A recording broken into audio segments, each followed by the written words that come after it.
Welcome back to another episode from Ampro Engineering. This is Project, I keep forgetting his name, but basically we're turning a Tamiya Lunchbox body into a passenger van. This is a prototype interior that I have designed, and I had this printed in FDM by a friend of mine, and this came out more than acceptable to ensure the fitment. This chassis has been covered in a previous video. It is a proprietary Ampro design using full WPL running gear. Again, there's a complete video covering all of this, so I will not talk about this in this video.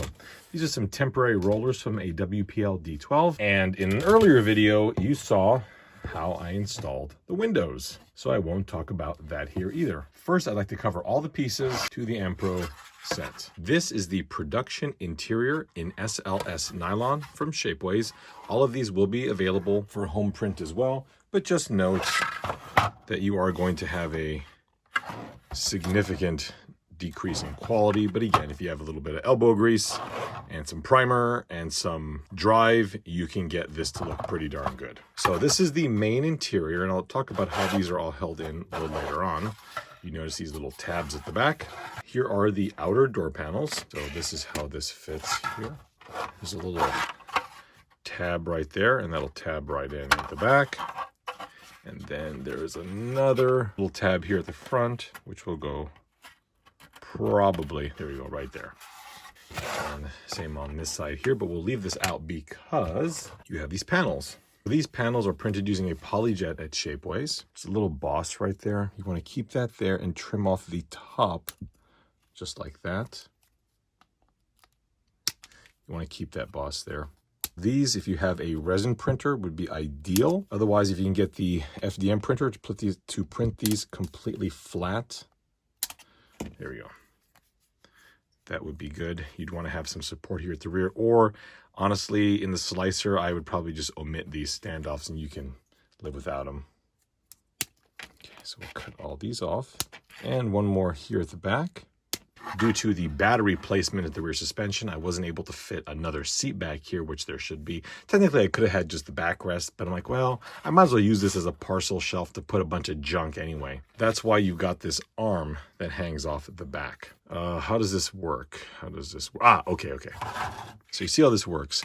The interior trim on the Dodge van is detailed so that this main piece could be, let's just call this black, and that this piece here could be done in gray. And what'll end up happening is you'll get this scalloping effect, just like that. Okay, so it's a very, very easy way to bring depth to your interior without any masking whatsoever. The reason I do this is because I'm incredibly lazy. The front will go just like that, so it works all the exact same way. If you are getting these from Shapeways, give these a very thorough scrubbing with some detergent and a toothbrush, because residual support material will hamper the ability for paint to bond. The next bit of the interior, again, this is through Shapeways, is the dash, and this is printed with a polyjet just like this. If you want to do this at home, you can see, there's some problems, but it's cheaper, that's for sure. I can try and thicken this up a little bit, give it about a 0.5 millimeter wall thickness, and it should be good. So for this, we're going to trim off that sprue right there. Be very careful, you don't want to crack the actual part. Okay, and there we have it. So you can see that it has the illusion of saying Dodge. Hang on a second. There you go. It has the illusion of saying Dodge right there in the middle of the steering wheel. And the wheel itself should... oh, it goes here. Okay, I was looking for that. Is that keyed? Yes, it is. So there's a little keyed hole right there. And it just drops in like that with a little bit of glue. You can see that we have all the AC vents, the radio... No, yeah, that's the radio. That's the climate control, some other stuff, headlights, turn signals, and instrumentation, and all of that is here. Window cranks, the armrests with the little door pull. I've forgotten what that is. It'll come back to me. This is the light for the climate control, the light for the radio, and for, this little tiny light right there. Here is the instrument cluster, so you can see that, and there's these little 3 tiny little standoffs right there, and those line up into these holes here. Now I'm going to keep these all on the sprue to give them a bath. Again, very carefully wash these with a detergent and a toothbrush. Same with these guys. We're going to give them a little bit of sanding, because even with the polyjet print, You've got some layers shown here, but for the most part, this is going to give us an absolutely beautiful finish on the top of the dash. Before we actually begin the cleaning and the painting, what I want to explain is how this is assembled, and believe me, it is the world's most convoluted thing. Here on the back windows that I've installed, there are these two little slots. There are two little brick-shaped little pieces right there. Here at the front, normally your grill would install here, but the Ampro grill that we're going to be using, and there's two of them, mind you. There's the later style grill that has been used. Again, this has been covered in a previous video. And there's the early grill, which we're going to use on this project. So the way this grill works is you have to cut off a little bit of plastic there, and this drops straight over it. Again, if you want to get more information on these grills, we've covered them in a previous video, although this style hasn't been covered. It's the same as the other one. And then this dash goes there. And what happens is this dash here will sit directly on top of the factory window. So there's a little bit of clearance there, and that dash goes there. Now, remember these little standoffs. The back will slot somewhere in here, probably. Yeah, these line up there. And then here at the front, if these were screwed in, they would go like that. And this is what I could figure to get this whole interior to sit. Now, there's a reason for this. So the reason that the interior is attached to the body and not to the chassis, which would have been easy considering I designed the chassis, is because I wanted to install a great number of lights on the body, as noted by the removed side markers. The vehicle is going to get the Ampro lighting kit seen here with the headlights and turtles and all that stuff, which means I'm going to have access to the bottom of the body to put in all the lights prior to installing it onto the chassis, which means that if the interior was sitting here, it'd be impossible to get the lighting in there. So that's what happened. And just to show all the clearance issues I was talking about, you can see that when this thing drops in, which is round about there, it does clear everything back here. And same with the front. These rather unsightly humps right there clear the front suspension. So it's too bad. My plan is to shoot the carpet anyway in flat black to hide these guys, and then do the seats perhaps in white or a light gray with some green accents. So we'll see how that goes. First, let's go ahead and wash all these parts, and then we'll come back and primer these. So these side panels that were in SLS nylon, these had several coats of automotive filler primer, so we'll give that a wet sand. These things are ready for paint. Might sand the top just a little. You can see some of the stepping, but they're quite minuscule. Still, though, I think we can make it better. And this will all be shot in the lighter green. Steering wheel's all done. The gauges, we'll shoot these in black for additional light blocking. I just remembered that this little thing here is the door handle right there for the passenger side. So that'll be chrome. These two will be chrome. We'll give the interior here a bit of a sanding on the seats as well. I'm not gonna bother touching the base because to me that looks like textured carpet. Door panels have been completed. I think they look really good. We are going for a two-tone interior. What we're going to do now is get some glue. I'm going to use super glue this time. Usually I say not to use super glue, but I think in this case it'll be fine. Put a little bit of glue just kind of along the base here, just like so. Don't want to get too high. And at the rear, we're going to go just like that. And yeah, I think we're good there. Stick this on. Obviously the holes all line up, and then we'll clamp it down. I'm going to put the clamp right in there. Later we'll paint that brown anyway. So this way, it'll force it to have a nice solid bond. At the rear, it's a little bit different. So we'll do that. I'm gonna put a little dab right here on the base because this will be covered later. And using capillary action, that'll all wick in there. We'll be good to go. As the rear is curing, we'll do the same to the front door. Remember, the front door does have a slight bend in it because it does wrap around the side here. Same as before. A little glue there. And oh, are we out of glue? Oh, we are out of glue. Just drop that in place, and another little clamp to hold that while it dries. Now that the door panels have dried, let's take the clamps off. They're looking great.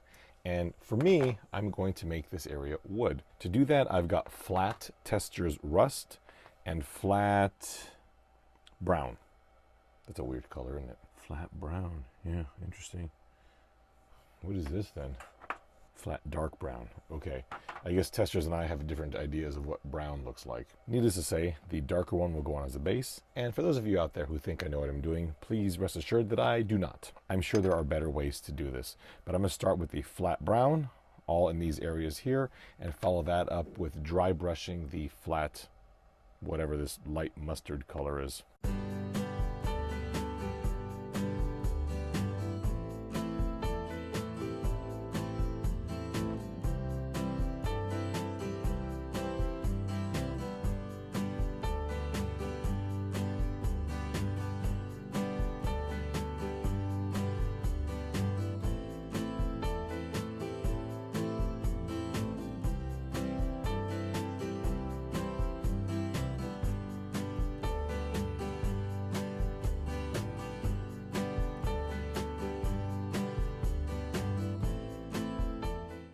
Going to go ahead and use our liquid chrome pen. Silver will also work, but this liquid chrome is just really awesome. And now if we zoom in here, you can see that I've got all these embossed details, and they did a couple of things. First thing that they did was allow you to paint the brown wood a lot easier. Second thing they're going to do is allow us to paint the chrome trim like we're total professionals, just like that. I mean, that's really all you got to do is just follow the trim, don't push too hard, and there's our molding. Man, that looks good. While the chrome pen is out, we'll do the steering wheel. I forgot to mention this, but on this deluxe interior, it will have the brown in the center of the wheel. Technically, the dash could also have a brown insert up here. However, I didn't design this with that recess, so we're not going to do that. I went ahead and did the column shift in chrome as well. We'll do the shift indicator in black. I did the chrome pull on the armrest as well. That's for the door handle. These little bits were spray painted chrome. We might as well go ahead and put these on now, to come to think of it. Here on the back, we'll snip these off at the thin little extension right there. If you do them any longer, they won't fit on the door panel. So same with this. I'll do the same with the mirrors. You can see that they have a slightly thicker section. It's hard to see on these. It's going to be right about there. And then the passenger door pull is here. So we'll just snip that off. So the door handle is in. And what you want for each side of the car is that, if you see it from the front, there is a high side and a low side.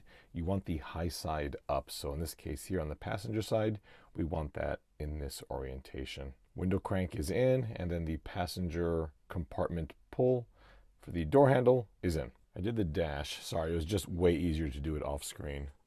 Painted this area here black, and then with the chrome paint pen, I did the air conditioning registers. I did the same with all the knobs. So I've got my thin paint pen, and we're going to be incredibly careful here because the gap between the upper embossed edge and the dash is very, very close. And I honestly, oh, it's actually doing it. Can you see that? It is doing it. Holy cow, that worked. That's really all we need. Yeah, because we got the perimeter, and then we got to try and do this little pad here. Yeah, that's all of it. I did the ignition key, not easy. The rest of these are all actually pretty easy to do. I'm going to go around the perimeter of this as well. The next thing we have to do is sand down the dials here for the radio, for the air conditioning controls, and for the gauge cluster. So this is pretty easy. For the radio, they are on the same plane. So you just lay this straight down on a piece of sandpaper. Take your time. Oh, that was easy. It's pretty much done there. Maybe a little bit more. The circle's got some paint on it still, but there you go. So that is nice and transparent now, or translucent, I should say. Same with the radio. All right, radio face is clean. And last is the ignition. This will be a little bit tougher because you've got the turn signals and I believe the high beam indicator right there. So what we're gonna have to do here is probably raise this up a little bit. Yeah, I just have to hold it up and just run it against my finger. Yeah, you can see that that's getting some of it off. So let me continue that and I'll be back. There we go. There's a little dab of blue paint on the high beam indicator, and I'm gonna double check that these are correct. But I think these two little dots on top are turn signals. The one beneath is high beam, speedometer, and ancillary gauges right there. I believe it's time for us to install these pieces on the dash. Boy, that radio's looking good, if I do say so myself. All right, so it's hard to see, but in between the two knobs on the radio, I suspect one is tuning and one is volume. There's a hole, and that hole corresponds to this hole right here. Okay, and that's probably the stereo indicator, so I'm going to put a little bit of red on that. And this red paint, wedge that right in there. There's a hole, and it'll just drop in. There's only one way to put it in. Okay, just like that. Next is the air conditioning controls. Roundabout. Come on, you can do it. It doesn't want to. There you go. That drops in there. Flip it over, and yeah, you can see that the panel's sticking out. Lastly will be the instrument cluster. So that'll just drop straight in, making sure that you get the little alignment, yeah, you see the little features here. The little light pipes are set. Okay, and then when it's in this orientation, give it a bit of glue, hold it down, and you're good to go. There we have it. Our last thing is the steering wheel installation, which could not be simpler. A little bit of adhesive here. In this case, I am going to use a bit of super glue because I do not want this to budge. Be really mindful that super glue can leave a white fog. Here we can see that there is a little notch right there for the orientation. Make sure you drop it at least once, and then that should sit right there. Make sure it is straight up and down because you see it will move a little bit here. You want to make sure it cures perfectly straight. After I shot the white that I wanted to have the seats, I don't know if you can tell, but I did paint the center console green after masking everything. Then I masked the center console, and now I'm going to shoot the rest of the interior in a low gloss black. I'm hoping that that helps to hide these ginormous shock tower buckets, which is really unfortunate. I've got the interior all done, and this is pretty simple. I found a fabric design that I really liked, and I kind of like extravagant, flamboyant fabrics. Had my wife pattern it for me, and then we printed it on some water transfer paper, cut it out, and stuck it on. I then applied a matte clear coat so that this never peels off ever again. It's on there forever, and that's pretty much done. We can finally get to that point where we can affix the side panels, and that's going to glue on there and there, just like that. I'll use some super glue, and make sure that you trim off all these little posts here on the back because they're no longer necessary. And that is the completed bucket. The dash will go here, but later. The dash doesn't actually live here. It lives on the body. So we have to screw this into the body as soon as the grill is installed. So let's do that now. For the dash installation, we'll just drop the dash in upside down. First I'm actually test fitting it with the wiring, and it just... Ooh, it just barely fits. I'm going to do some adjustment back here real quick. All right, I adjusted the wires in the back, and I just wrapped it all in some electric tape for some light blocking and just to make it a little bit safer back there. In the case of this build, I'm going to use one of the Ampro front ends here, so this will be installed. I've got a video covering this one that I've done in the past. Now, just a heads up, this front end does not fit the stock Lunchbox. You have to cut up the body, and it will not fit on the CW01 chassis because it will come into contact in this area here. But that is not this video, so now once that is in there, we'll drop the dash in. And just note that it might be a bit tight with the factory windshield, as it's not designed to fit with that. Well, that was horrible. Not the installation of the dash, but the fact of the matter is, in order to get this grill to fit in here, you can see, sorry, it's a little dark here, what I had to do with the screw. So what's going to happen is, this is a new grill. Although it fits the exact same way as an older one, I'm going to modify this turn signal with a little notch so you can get to this much easier. With that installed, you can now see what the little tabs are going to be used for in the back. Okay, that is what's going to secure the interior. The front is held in here and the rear is held in there. So now will be the first time we install this. Get the power lead out of the way there for the dash. And theoretically, this should be very straightforward. The two tabs at the back, tab into the two slots at the back there, like that. And then this comes up here. Is that all the way in? I feel like it's not all the way in. Oh, it's not. Because it's not. That's kind of in. That's in. Oh my God, look at that. Can you guys see that? It just goes right in. And then body pins of some sort. So a couple body pins here and here. And now, shall we do a reveal all together? This is very heavy. Just, oh crap. A little bit of hot glue is right there. Okay, we'll get that off in a sec.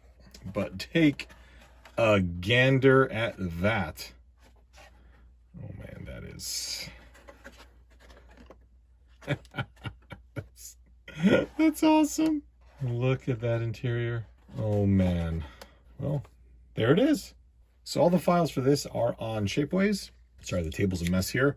You'll also find everything on My Mini Factory, but just note that you may want to supplement some of your prints with higher end printers. Like for example, do the main interior bucket on an FDM, but the door panels themselves can be done through a resin printer, or even picking them up through Shapeways along with the dash. Really, whatever you want to do can be done, but just note that the bigger pieces can be done in lower resolution. These smaller pieces like the dash and the steering wheel, especially the instrument cluster components, would benefit either a resin printer or a polyjet. Folks, thank you so much for watching. I know for you this was a few minutes. For me it was many, many years. We'll see more of this truck very soon. We'll see you next time.